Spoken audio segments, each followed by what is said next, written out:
Okay, bismillah. Arday waa macalinkiini macallin Yusuf oo English idin dhigay waa grade 2 waa fasalkii labaad xiisadan. Waxayna ku saabsan tahay opposite.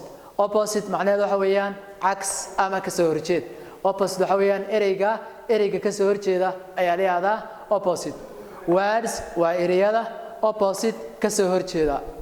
Waxaan ka bilaabaynaa ereyga ugu horeeyo absent. Macnaheedu waxa weeyaan absent jooga.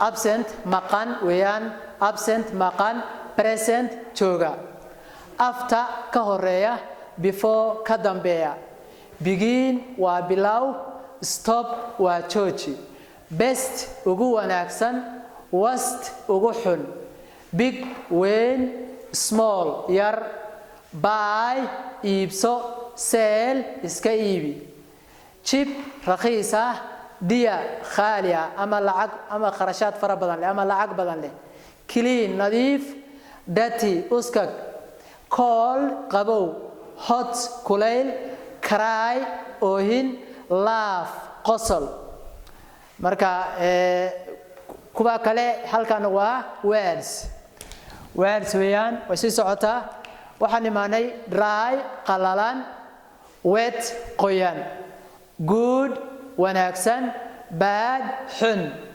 heavy culays light fudayd here halkan there halka hot kulayl cold qabow morning subax evening asr new cusub old gabow ama duug old gabow young yar soo labadan erey new waxa loo isticmaalaa shayada in badan shaygu wuu cusub yahay markaad leedahay new thing weeyaan iyo old thing shay cusub iyo shay duuga kana hoosena waxa loo isticmaalaa dadka ama waxyaabaha noolaha ah waxaad leedahay mesela old person qof gaboobay iyo young person iyo qof yar so old gabow young yar open furan close weeyaan halkan waa double s close xiran I mean close xiran close xiran poor